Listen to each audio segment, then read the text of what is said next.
American first का नारा देने वाले ट्रंप का टैरिफ वाला दांव अब उल्टा असर दिखाने लगा है। उनकी टैरिफ पॉलिसी ने दुनिया की सबसे बड़ी अर्थव्यवस्था अमेरिका को मंदी की कगार पर लाकर खड़ा कर दिया है। ऐसा अंतर्राष्ट्रीय रेटिंग एजेंसी मूडीज का दावा है। मूडीज के मार्क जेंडी ने कहा कि ट्रंप प्रशासन जीडीपी ग्रोथ, विदेशी निवेश में बढ़ोतरी और महंगाई पर नियंत्रण को अपनी उपलब्धि बता रहा है, लेकिन हकीकत इससे उलट है। उनके मुताबिक अमेरिका नौकरी से लेकर कंज्यूमर प्राइस तक लाल निशान पर खड़ा है। उनके मुताबिक साल 2025 के अंत तक अमेरिका की अर्थव्यवस्था भारी मंदी की चपेट में आ जाएगी। उन्होंने कहा कि इस समय अमेरिकी अर्थव्यवस्था मंदी में नहीं है, लेकिन मंदी के बिल्कुल कगार पर खड़ी है, यानी कि बॉर्डर लाइन पर है। अर्थशास्त्री मार्क जेंडी ने 2008 के वित्तीय संकट का भी पूर्वानुमान लगाया था। पिछले कुछ दिनों से वे लगातार ट्रंप प्रशासन की व्यापार और रोजगार नीतियों पर सवाल खड़े कर रहे हैं। वह लगातार चेतावनी दे रहे हैं कि ट्रंप की नीतियों का नतीजा अमेरिकी इकोनॉमी पर गंभीर असर के रूप में सामने आ सकता है। यानी ये समझ लीजिए कि ट्रंप जिस तरह से टैरिफ लगा रहे हैं दूसरे देशों पर, उसका सीधा असर अब उनके ही देश में यानी कि अमेरिका में पड़ेगा। और जो अंतर्राष्ट्रीय रेटिंग एजेंसी है मूडीज ने दावा भी किया है कि जो इनकी अर्थव्यवस्था है वो चरमराने वाली है, बॉर्डर लाइन पर खड़ी है, मंदी की कगार पर अभी अमेरिका जो है कभी भी आ सकता है।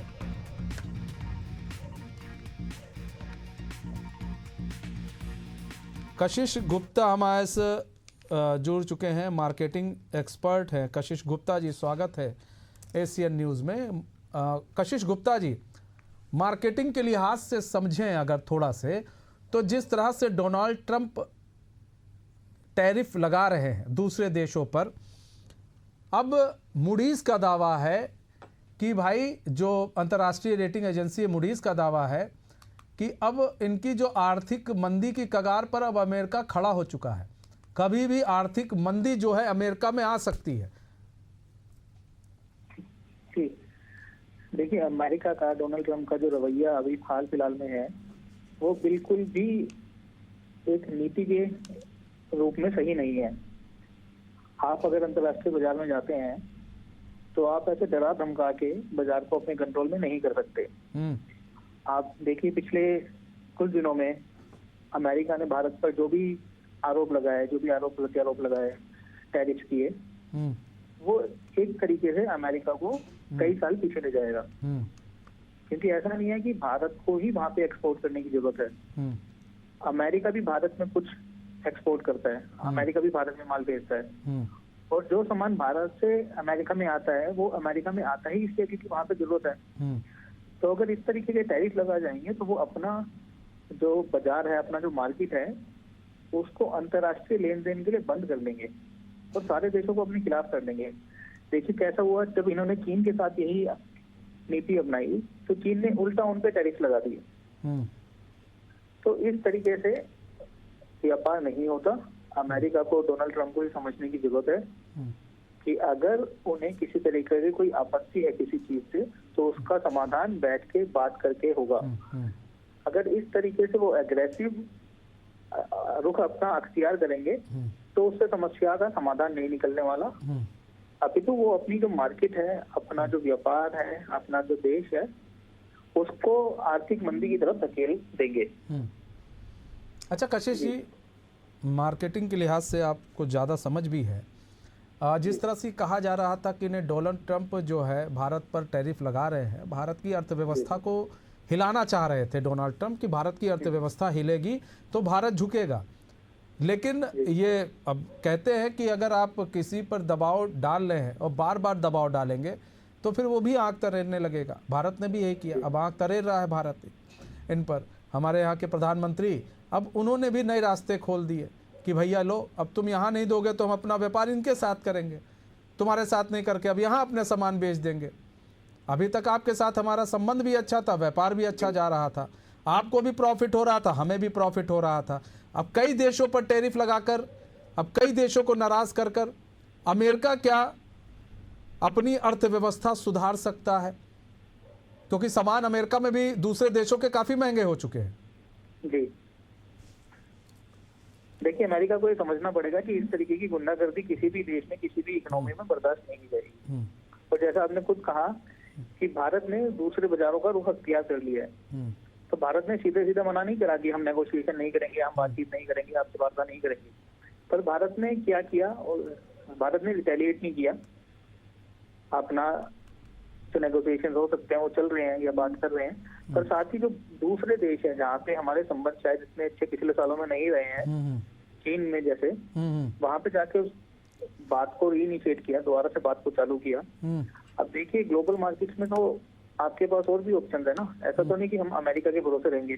और मैं फिर से वही बात कहूंगा कि अगर अमेरिका से हम कुछ सामान वहां पे भेजते हैं तो आयात भी करते हैं, निर्यात करते हैं, आयात भी करते हैं। और भारत का जो फॉरेन एक्सचेंज रिजर्व है, जो भारत का गैप है फॉरेन एक्सचेंज का, वो यूरोपियन या चीनी देश के कंपैरिजन में बहुत कम है। तो अच्छा, अमेरिका को ये दूसरे समझना देशों से पड़ेगा भी कि- अमेरिका जो है दूसरे देशों में भी अपना सामान भेजता है।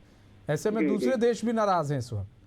अगर उन्होंने भी अगर टैरिफ बढ़ा दिया तो अब ऐसे में तो अमेरिका के सामान और अमेरिका कंपनी जो है वो ठप पड़ जाएगी, क्योंकि अमेरिका के अंदर लोग कह रहे हैं कि ये गलत कर रहे हैं, आप भारत के ऊपर इस तरह का टैरिफ लगा रहे हैं। जो बड़े बड़े व्यापारी हैं ये वो भी कह रहे हैं। तो आखिर डोनाल्ड ट्रंप क्या सोच क्या रहे हैं? वो टैरिफ लगाकर वो किस तरह का दबाव भारत पर बनाना चाह रहे हैं? देखिए डोनाल्ड ट्रंप को ऐसा लगता है कि वो एक डेवलप कंट्री है, एक विकसित देश है, और वो इस तरीके का अगर दबाव भारत पे बनाएंगे, भारत चूंकि सब जानते हैं कि एक विकासशील देश है, तो उन्हें लगता है कि अगर वो ऐसा दबाव बनाएंगे तो भारत झुक जाएगा और उनकी हर बात मानेगा। पर समय बदल चुका है, भारत भी अपनी टर्म्स पे काम करना जानता है। भारत भी एक स्ट्रॉन्ग नेशन है, अर्थव्यवस्था में भी देखें तो तीसरे चौथे नंबर की इकोनॉमी बन चुकी है वो।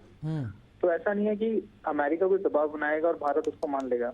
अभी उन्होंने पीछे हार्ली डेविडसन का मुद्दा उठाया। देखिए हर देश की क्या रुख रहता है, हर देश अपने व्यापार को, अपने देश को, अपनी जो जनता है उसके हित में सोचता है। अब अमेरिका ने पीछे एक इल्जाम लगाया कि आप जो डेयरी मार्केट है, आपके डेयरी मार्केट में आप हमारी एंट्री करने दीजिए, और आपने जो नियम कानून बना रखे हैं कि अगर दूध आ रहा है, दही आ रही है, तो वो सिर्फ वेजिटेरियन फीड वाले उसी का उत्पाद होगी। ऐसा हमारे भारत में कंडीशन है। तो यूएस चाहता था कि वो कंडीशन आप हटाएं और हमारे प्रोडक्ट को, जो कि नॉन वेज फीड वाला प्रोडक्ट है, उसको भारतीय मार्केट में लाया जाए। ठीक है। अब ऐसा करने के लिए अमेरिका अपना जो कृषि या डेयरी का जो इंडस्ट्री है उसको बहुत सारी सब्सिडी प्रोवाइड करता है। तो अगर हम अपने देश में अपने किसी इंडस्ट्री को, अपने किसी व्यवसाय को सब्सिडी देके कहते हैं कि आप एक्सपोर्ट करो, तो उसमें क्या बुराई है? बिल्कुल कोई बुराई नहीं है। और सब प्रधानमंत्री नरेंद्र मोदी कह चुके हैं पहले भी कि किसानों के हित के लिए हम किसी से भी लड़ने को तैयार हैं। थोड़ा दबाव बनेगा लेकिन कोई दिक्कत नहीं, हम उनसे भी निपट लेंगे, कोई दिक्कत परेशानी नहीं है। बहुत बहुत धन्यवाद कशिश गुप्ता जी हमारे साथ जुड़ने के लिए और अपना बहुमूल्य समय हमें देने के लिए। तो अब अमेरिका का जो दांव है वो खुद अमेरिका पर उल्टा पड़ता हुआ नजर आ रहा है।